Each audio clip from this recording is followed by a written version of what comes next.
Tayo darako sa ating pag-aaral na isa sa ating mga confession, ang Heidelberg Catechism. Kung kayo may mga kopya, inyo pong na-download ang nakapaskil sa ating page o sa ating bulletin, naroon ang ating pag-aaralan. So tayo ngayon ay nasa Lord's Day 22. At yan ay naglalaman ng dalawang tanong at sagot. Ang tanong at sagot 57 at 58. Aking babasahin at sana'y sundan ninyo ako ng inyong paningin. Tanong 57, ano ang kapanatagang ibinibigay sa iyo ng muling pagkabuhay ng katawan? Sagot, na pagkatapos ng buhay na ito, hindi lamang ang aking kaluluwa ang agarang iakyat kay Kristo, na ulo nito, kundi gayon din na ang katawan kong ito ay bubuhayin sa pamamagitan ng kapangyarihan ni Kristo na muling pag-iisahin ang aking kaluluwa at magiging katulad ng maluwalhating katawan ni Kristo. Tanong 58, ano ang kapanatagan na makukuha mo sa artikulong buhay na walang hanggan? Sagot, na yamang nararanasan ko sa aking puso ang pagsisimula ng walang hanggang kagalakan matapos ang buhay na ito. Mamanahin ko ang ganap na kaligtasan na hindi nakita ng mata at hindi narinig ng tainga at hindi pumasok sa puso ng tao, upang purihin ng Diyos magpakailanman.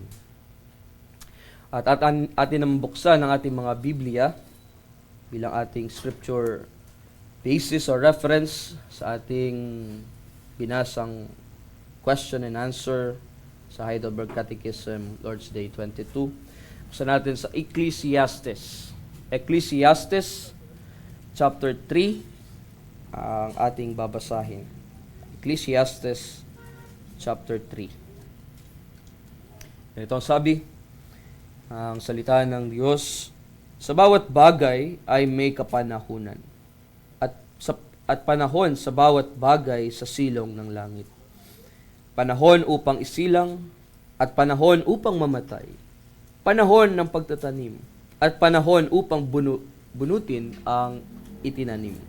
Panahon ng pagpatay, at panahon ng pagpapagaling, panahon ng paggiba, at panahon ng pagtatayo, panahon ng pag-iyak, at panahon ng pagtawa, panahon ng pagtangis, at panahon ng pagsayaw, panahon ng paghahagis ng mga bato, at panahon ng pagtitipon ng mga bato, panahon ng pagyakap, at panahon ng magpigil sa pagyakap, panahon ng paghahanap, at panahon ng pagkawala, panahon ng pagtatago, at panahon ng pagtatapon, panahon ng pagpunit, at panahon ng pananahi, panahon ng pagtahimik, at panahon ng pagsasalita, panahon upang magmahal, at panahon upang masuklam, panahon ng digmaan, at panahon ng kapayapaan. Anong pakinabang ang natatamo ng manggagawa sa kanyang pinagpaguran? Aking nakita ang gawain na ibinigay ng Diyos sa mga anak ng mga tao upang pagkaabalahan. Ginawa niya ang bawat bagay na maganda sa kapanahunan niyon. Inilagay rin niya ang walang hanggan sa isipan ng tao, gayon may hindi niya malalaman ang ginawa ng Diyos mula sa pasimula hanggang sa wakas. Nalalaman ko na walang mas mabuti para sa kanila kundi ang magsaya at masiyahan habang sila'y nabubuhay. At kaloob ng Diyos sa tao na ang bawat isa ay kumain, uminom, at masiyahan sa lahat ng kanyang pinagpaguran. Nalalaman ko na anumang ginagawa ng Diyos ay mananatili magpakailanman. Walang bagay na maidadagdag doon, o anumang bagay na maaalis. Gayon ang ginawa ng Diyos upang ang tao ay matakot sa harapan niya. Ang nangyayari ay nangyari na, at ang mangyayari pa ay nangyari na, at hinahanap ng Diyos ang nakaraan na. At bukod dito'y aking nakita sa ilalim ng araw na sa dako ng katarungan ay mayroon ding kasamaan, at sa dako ng katwiran ay mayroon ding kasamaan. Sinabi ko sa aking puso, hahatulan ng Diyos sa matuwid at ang masama, sapagkat nagtakda siya ng panahon sa bawat bagay at sa bawat gawa. Sinabi ko sa aking puso tungkol sa mga tao na sinusubok sila ng Diyos upang ipakita sa kanila na sila'y mga hayop lamang. Sapagkat ang kapalaran ng mga anak ng mga tao at ang kapalaran ng mga hayop ay magkatulad. Kung paanong namamatay ang hayop, namamatay din ang tao. Silang lahat ay may isang hininga. Ang tao ay walang kalamangan sa mga hayop, sapagkat lahat ay walang kabuluhan. Lahat ay tumutungo sa isang dako. Lahat ay buhat sa alabok, at lahat ay muling babalik sa alabok. Sinong nakakaalam kung ang espiritu ng tao ay umaakyat sa itaas at ang espiritu ng hayop ay bumababa sa lupa? Kaya aking nakita na walang bagay na mas mabuti kundi ang tao ay magpakasaya sa kanyang mga gawa, sapagkat iyon ang kanyang kapalaran. Sinong makapagpapakita sa kanya kung anong mangyayari pagkamatay niya? Purihin ang salita ng Diyos na ating binasa. Mga minamahal na kapatid sa ating Panginoong Hesukristo, sino ba sa atin ang ayaw ng may masayang kawakasan? Wala siguro. Na kapag nanonood tayo ng pelikula o ng movie, gusto natin siyempre yung maging maayos ang lahat sa dulo. Yun bang ang problema ay nabigyan ng solusyon? Yun bang ang kontrabida sa pelikula ay naparusahan? Tapos gusto natin siyempre yung maging masaya ang bida sa pelikula. Ang gusto natin. Yung kasabihan na, and they live happily ever after. Well, in fact, sa katunayan, yan din ang ating gusto. Yan din ang ating inaasam na mangyari sa ating buhay pagkatapos ng lahat ng ito. Pagkatapos nating pumanaw o mawala sa ibabaw ng mundong ito.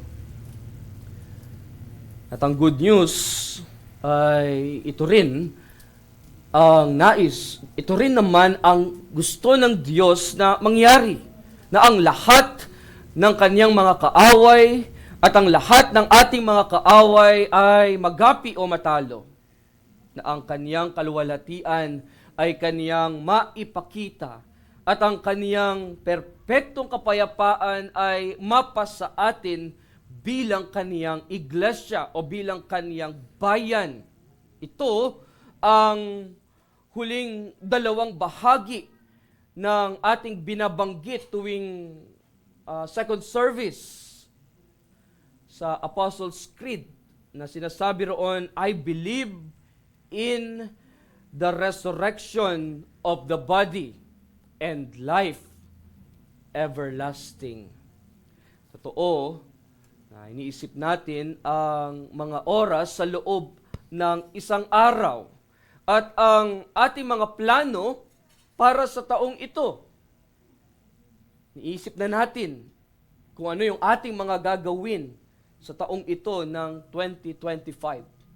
Pero hindi natin alam kung ang totoo, hindi natin alam kung ano ang mangyayari kinabukasan. Anong mangyayari bukas o sa mga susunod na araw, sa susunod na linggo, sa susunod na buwan, o sa mga susunod na mga taon ng ating buhay. At para sa atin, maaaring wala nang susunod pa.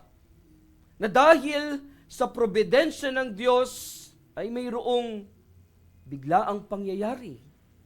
Mayroong patong-patong na mga problema ang dumating sa atin. Nagkaroon ng maraming pagbabago sa ating buhay. Siyang naging dahilan upang ating lubos na maunawaan na ang lahat ng mga bagay na ito, na ang lahat ng ito ay pansamantala lamang. Na ang lahat ng ito ay mayroong hangganan, mayroong katapusan. Ngunit, ipinangako sa atin ng ating mabuting Diyos, mga kapatid, ang isang buhay na walang hanggan. Isang buhay na may simula, ngunit walang katapusan. May simula, ngunit walang katapusan. Na ayon dito sa ating binasa kanina sa Ecclesiastes chapter 3 verse 11, kung ating muling titignan, sa verse 11 ang sabi, inilagay ng Diyos sa isipan o sa puso ng tao ang walang hanggan. At kanya itong tinupad sa pamamagitan ng pagsasakripisyo ng kaniyang bugtong na anak, ang ating Panginoong Jesucristo doon sa krus ng Kalbaryo. Kaya sa paksa na ating pag-aaralan sa umagang ito, na pinamagatan o ito ang tayo'y sumampalataya sa pangako ng Diyos ng buhay na walang hanggan. At sa ilalim ng puntong ng paksang iyan ay ating bibigyang diin ang tatlong mahalagang punto. Ang una ay ang pagkagutom para sa walang hanggan. Pangalawa, ang simula ng walang hanggang kagalakan. At pangatlo, ang ganap na kaligtasan o ang ganap na kagalakan. Tunghayan natin ang unang punto, ang pagkagutom para sa walang hanggan. Maraming mga tao ang nagsasaliksik. Maraming tao ang nagsusearch o naghahanap ng kanilang layunin sa buhay. Na madalas na kanilang itinatanong ay, bakit ako naririto? Bakit ako nabubuhay sa ibabaw ng mundong ito? At ang kasunod na tanong nila ay, ano ang mangyayari sa akin kapag ako ay pumanaw? Ano ang mangyayari sa akin kapag ako ay dumating na sa araw na ako ay lilisan sa mundong ito? Na sa kanilang paghahanap ng kasagutan, nakakalungkot, ang ilan ay napupunta sa relihiyon na nag-aalok ng buhay na walang hanggan. Yung bang tatanong ng preacher o ng nangangaral, gusto mong mapunta ng langit? Tanggapin mo si Jesus sa iyong puso. Iyan ay ang maling aral ng Arminianism, na nagtuturo na ang kaligtasan ay nakasalalay sa desisyon ng tao, hindi sa ganap na gawa ng biyaya ng Diyos. Napakaliwanag na sinasabi ng Efeso, Kapitulo 2, talatang 8, na tanging sa biyaya tayo'y naligtas, hindi sa ating o sa pamamagitan ng ating mga gawa. At ayon sa kanila, ang tao ang pumipili sa Diyos, hindi ang Diyos ang siyang pumili sa tao. Kaya ang liwanag ng sinasabi ng kasulatan, ang tinuturo sa atin ng Diyos, na siya mismo ang unang kumilos at siyang nagtakda ng kaniyang plano ng kaligtasan bago pa man maitatag ang sanlibutan. Di ba yan ang sinasabi ng Efeso Kapitulo 1, talatang 4. Sabi roon, ayon sa pagkapili niya sa atin sa Kanya bago itinatag ang sanlibutan, upang tayo'y maging banal at walang dungis sa harapan niya sa pag-ibig. Ngunit ang ilan ay hindi o tila hindi nababahala Hindi sila nag-aalala sa mga katanungang iyon. Bakit ako naririto sa mundong ito? Anong mangyayari sa akin kapag dumating na yung araw ng aking kamatayan? Saan ako pupunta? Yung ba mga tanong na iyon? Hindi sila nababahala, hindi sila nag-aalala dahil abala sila sa maraming bagay. They are so busy. Na tila kontento na sila sa ganitong uri ng pamumuhay, sa klase ng kanilang pamumuhay, at hindi na nila nabibigyan ng pansin ang pag-iisip tungkol sa buhay pagkatapos ng kamatayan. Hindi na nila iniisip. Gayunpaman, mga kapatid, may layunin pa rin sila sa kanilang buhay. Na kung tatanungin mo sila, ang itatanong mo, anong yung pinagkakabalahan? Kung tatanungin natin sila, sasabihin nila sa atin, gusto kong pasayahin ang aking pamilya at ang aking mga kaibigan. O gusto kong magtrabaho ng mabuti para pag nakaipon ako, maaga akong magre-retiro. Kung ating uunawaing maigi, naroon ang kanilang pagkagutom, naroon ang kanilang paghahangad para sa buhay na walang hanggan. Again, sabi ng ating binasa kanina sa Ecclesiastes chapter 3 verse 11, inilagay ng Diyos ang walang hanggan sa puso o isipan ng tao. Ibig sabihin nito, kahit gaano ka kaabala, kahit gaano tayo kaabala, marami tayong pinagkakaabalahan. Ano man ang iyong pinagkakaabalahan sa buhay o magkunwari kang hindi mo iniisip ang mga bagay na ito, ang totoo, darating at darating pa rin sa atin ang mga katanungang iyan. Darating at darating pa rin sa atin ang tanong na ano ang kabuluhan ng buhay? Ano ang kahulugan nito para sa atin? Saan nga ba ako pupunta pagkatapos kung mamatay? Maaring di pa iniisip.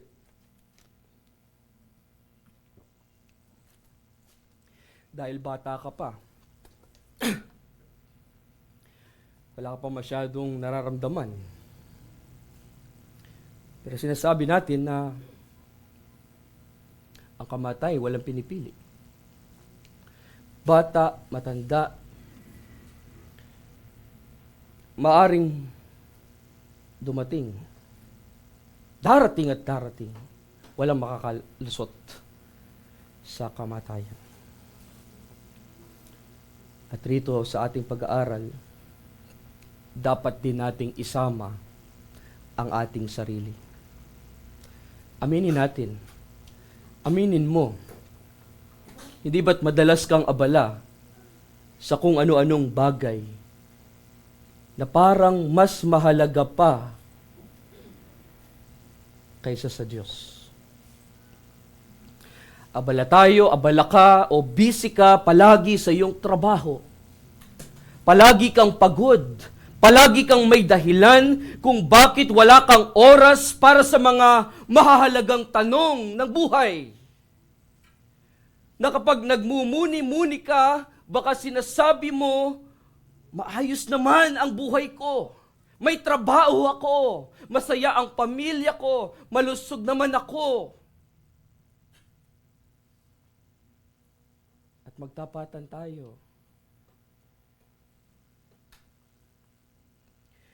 Yung tanong na bakit parang ayaw pa nating bumalik si Kristo? Baka kasama sa Lord's Prayer, sinasabi natin, Thy kingdom come, Thy will be done. Na ang ating Panginoong Hesukristo ay dumating na. Lord, come quickly. Ngunit sa klase ng ating pamumuhay, bakit parang ayaw pa nating bumalik ang ating tagapagligtas? Dahil ba marami pa tayong plano? Dahil ba marami pa tayong gustong ma-achieve sa buhay? Dahil ba gusto pa nating mag-travel dahil nakakuha ka na ng passport?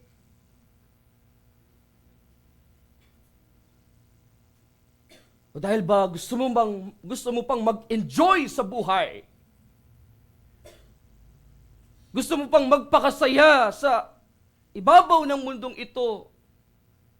Sinasabi nating mahalaga para sa atin ang Diyos, mahalaga para sa iyo ang Diyos, pero parang sinasabi rin natin sa Kanya, sa ating Panginoon, Panginoon, huwag ka munang dumating, marami pa akong gagawin.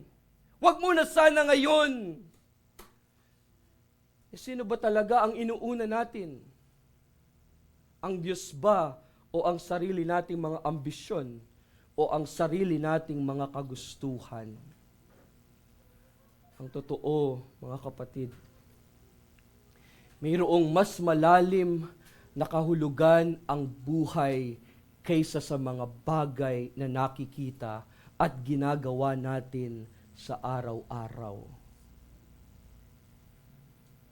At maaaring sa isang iglap, gisingin tayo nito sa anyo ng trahedya. Maaaring gisingin tayo nito sa malubhang karamdaman o sa mga matindi o masunod-sunod na mga pagsubok, at doon natin makikita na ang lahat ng ito ay pansamantala lamang. Ang ating katawan ay mahina at ro'y magsisimula tayong maghangad ng buhay na walang hanggan, isang hangaring hindi mapupunan ng mga panandaliang kasiyahan. Mga kapatid, hindi ba natin nakikita na mayroong higit pa sa buhay na ito? We are pilgrims of this world. We are strangers. This is not our home. This is not our home.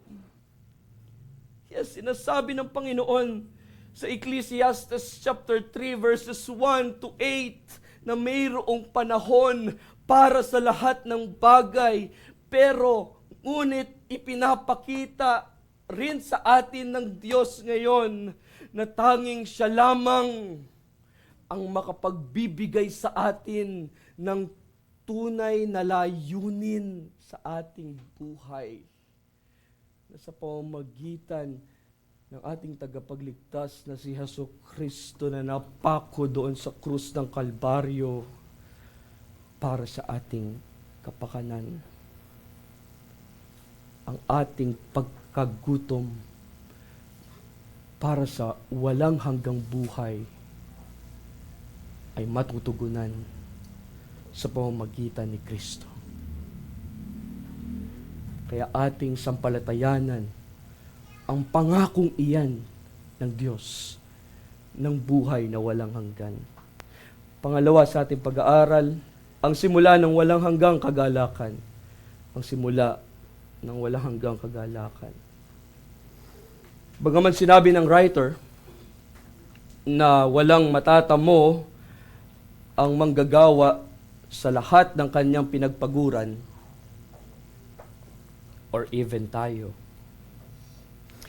rito'y mayroon pa ring layunin na siyang itinakda ng Diyos sa ating buhay sa ibabaw ng lupa. At ang layunin sa verses 12 to 13, Ecclesiastes chapter 3, verses 12 to 13, sabi, nalalaman ko na walang mas mabuti para sa kanila kundi ang magsaya at masiyahan habang sila'y nabubuhay, at kaloob ng Diyos sa tao na ang bawat isa ay kumain, uminom, at masiyahan sa lahat ng kanyang pinagpaguran. Ibig sabihin, hindi tayo tinawag upang magtrabaho at magsikap lang para sa ating pansariling kagustuhan o pansariling kapakinabangan, dahil ang tunay na layunin ng ating buhay ay ang gamitin ng ating buhay para sa Panginoon, para sa paglilingkod, para sa ating Panginoong Hesukristo, para sa Kanyang kaluwalhatian, na kung gagawin natin ito, doon natin lubos o tunay na mararanasan ang walang hanggang kagalakan. At ang mga gawa na ginawa sa pananampalataya ay magiging kalugod-lugod o kasiya-siya sa Panginoon. Kaya sana, sa huling araw, sasabihin niya, the last day, sasabihin niya sa atin, na well done, thou good and faithful servant. Oo, tandaan natin, hindi perpekto ang ating mga gawa. Ang ating gawa ng paglilingkod sa Diyos o mga ginagawa natin para sa Kanya. Ngunit ang mahalaga ay ginawa natin ito para sa Kanya. So itong talatang ito ay isang hamon para sa ating lahat. Hamon na ating italaga ang ating mga sarili, ang ating mga gawain, at lahat ng ating ginagawa para sa kaluwalhatian ni Kristo. Nawa lagi itong maging bahagi ng ating pag-iisip sa araw-araw ng ating buhay. Na ito ay para sa Panginoon, na ito ay para sa kaharian ng Diyos, na ito ay para sa walang hanggan. Na sa ganitong paraan, mga kapatid, nararanasan natin ang munting bahagi ng buhay na walang hanggan. Sabi ng Katekism, na yamang nararanasan ko sa aking puso ang pagsisimula ng walang hanggang kagalakan. Sa ating iglesia, pinapakita natin ang kagalakang ito sa pamamagitan ng ating gawain ng pagsamba. Sa tuwing tayo'y umaawit ng psalter, sa tuwing inaalala natin ang mga kautusan ng Diyos, sa tuwing tayo ay umaawit, sa tuwing tayo nananalangin, sa tuwing ipinapahayag natin ang ating pananampalataya sa pamamagitan ng Apostles' Creed, sa tuwing tayo nagkakaloob ng ating salapi para sa general fund, sa benevolence fund at sa special collection, at sa tuwing pinapakinggan natin ang pangangaral ng salita ng Diyos, kasama rin dito, after ng service, ay kinakamusta natin ang isa't isa, ang pagpapakita natin ng pagmamahalan at pagmamalasakitan o pagdadamayan ng isa't isa. At ang ating pagtulong sa ating kapwa, lalo sa ating kapatid sa Panginoong Hesukristo, ang mga ito ay mga pagkakataon upang ating maranasan ang kagalakan at upang ating maranasan ang kagalakan at ang kaluwalhatian ng ating Diyos sa ating buhay. Ngunit ang totoo, nasasabi nating hindi palaging kagalakan ang ating nararamdaman. Hindi laging masaya dahil minsan ang ating mga tungkulin o paglilingkod ay nagiging mabigat o patuloy pang bumibigat. At ang buhay na sa iglesia ay puno ng iba't ibang pagsubok. Nakaka-stress, nakakadismaya, nakakapagod. Pero mga kapatid, ito'y simula. Ito'y isang simula. At kahit simula pa lamang, nagsisimula nating makita na ang ating buhay ay mayroong layunin na pangwalang hanggan. Sabi ng Katekism, at sinabi sa 1 Corinthians chapter 2 verse 9, ang mga bagay na hindi nakita ng mata at hindi narinig ng tainga at hindi pumasok sa puso ng tao ay ang mga bagay na inihanda ng Diyos para sa kanila na nagmamahal sa Kanya. Ngunit ang mga ito ay ipinahayag sa amin ng Diyos sa pamamagitan ng Espiritu, sapagkat sinisiyasat ng Espiritu ang lahat ng mga bagay, maging ang malalalim na mga bagay ng Diyos. Kaya sa bawat kagalakan ng buhay, sa bawat pagpapala na ating natatanggap sa buhay na ito, binibigyan tayo ng Espiritu ng isang sulyap. Glimpse na darating na walang hanggan.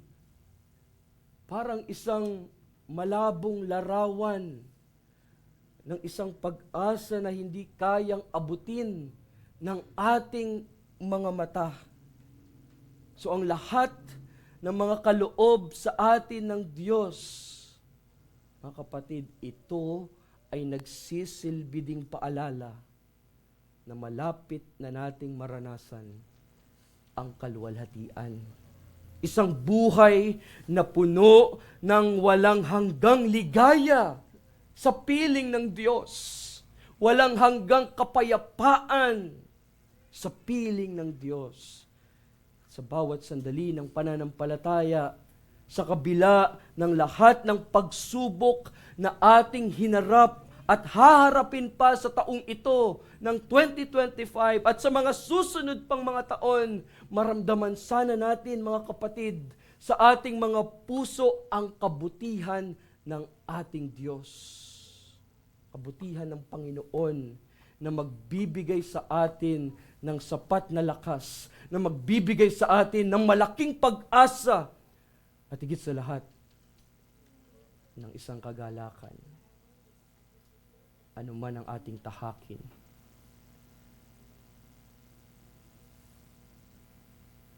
magalak sa Panginoon.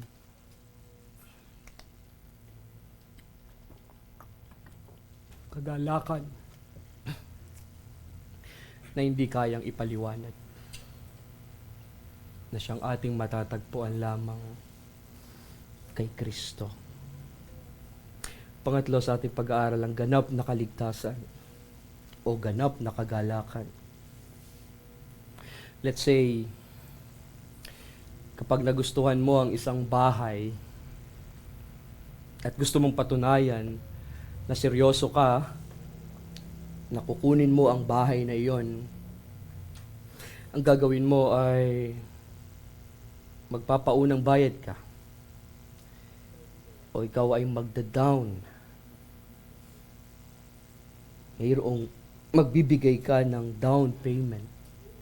Dahil iyon ay magsisilbing tanda ng iyong pangako na iyong babayaran ang balanse o natitirang halaga. Mga kapatid, ganito ang ginawa sa atin ng Diyos. Na sa pamamagitan ng Kanyang Espiritu. Sinabi sa Efeso Kapitulo 1, talatang 13 hanggang 14, Ephesians chapter 1, verse 13 to 14. Sa Kanya'y kayo rin naman na nakarinig ng salita ng katotohanan, ang ebanghelyo ng inyong kaligtasan, at kayo na sumampalataya sa Kanya ay tinatakan ng ipinangakong Espiritu Santo. Siya ang katibayan ng ating mana hanggang sa ikatutubos ng pag-aari at sa ikapupuri ng Kanyang kaluwalhatian. So, nagbigay siya ng paunang bayad. At iyon ay isang garantiya para sa atin na darating ang ganap na kaluwalhatian na ipinapakita ng Diyos na sa kabila ng lahat ng nakikita natin ngayon, mayroong naghihintay para sa atin na walang katapusang kaluwalhatian kasama siya. Ngayon sa scripture reference na ating binasa kanina sa Ecclesiastes chapter 3, maaring magtanong tayo kung yun nga ba ay totoo. Di nga. Dahil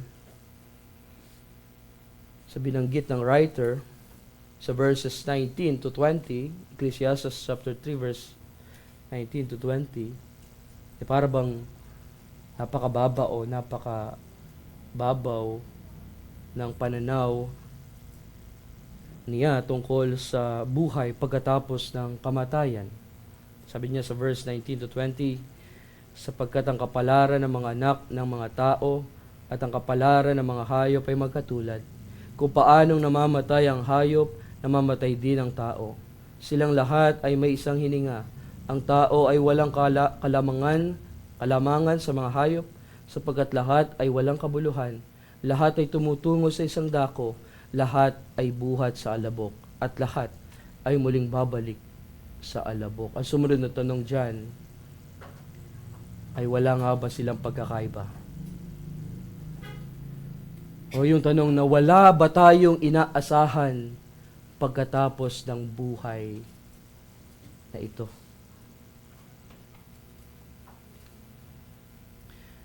At ang katotohanan, darating ang kamatayan sa lahat.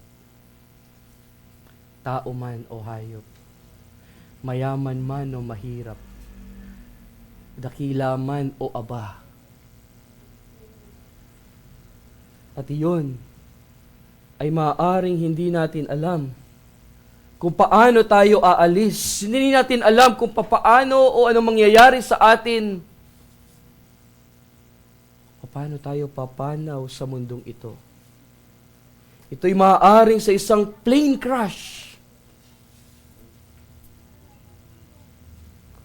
o bagong virus na fake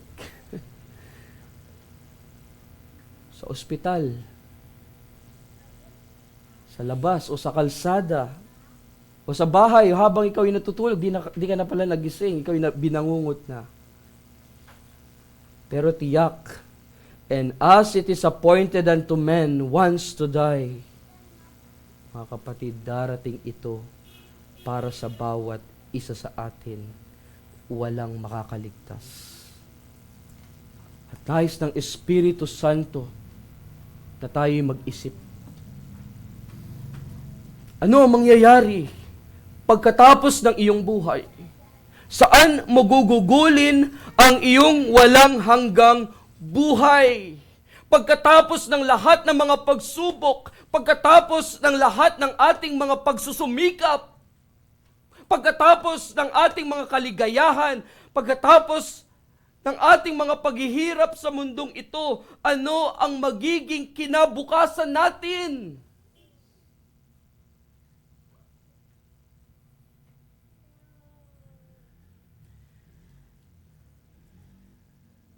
Saan mo i-spend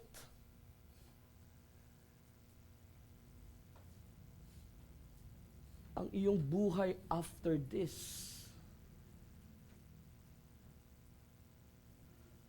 Ang sagot ay si Kristo. Sa Kanya natin matatagpuan ang buhay na walang hanggan. Na sa pamamagitan niya, tiyak na ang kaluluwa ng mga mananampalataya ay makararanas ng kaligtasan pagkatapos ng kamatayan, at sa pamamagitan niya, bubuhayin ang ating mga katawan sa huling araw. Tanging sa Kanya lamang natin matutuklasan ang buhay na walang hanggan, isang buhay na puno ng kaluwalhatian at ganap na kagalakan. Siya ang ating pag-asa. Siya ang tanging daan patungo sa walang katapusang buhay, at sa Kanya tiyak ang ating kaligtasan at pangako ng buhay na walang hanggan. Believe in the Lord Jesus. Manampalataya ka sa Kanya. Pero sabi ng Katekism, pagkatapos ng buhay na ito, hindi lamang ang aking kaluluwa ang agarang iaakyat kay Kristo na ulo nito, kundi gayon din na ang katawan kong ito ay bubuhayin sa pamamagitan ng kapangyarihan ni Kristo, na muling pag-iisahin ang aking kaluluwa at magiging katulad ng maluwalhating katawan ni Kristo. Sa mga hindi sumampalataya kay Jesucristo, sila rin ay mabubuhay magpakailanman. Ngunit hindi sa kapayapaan, kundi sa pagdurusa.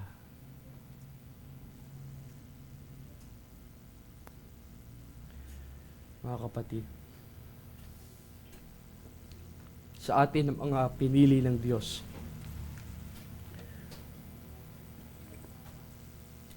ito ang ating masayang wakas. Masayang kawakasan na siyang ipinangako sa atin ng Diyos.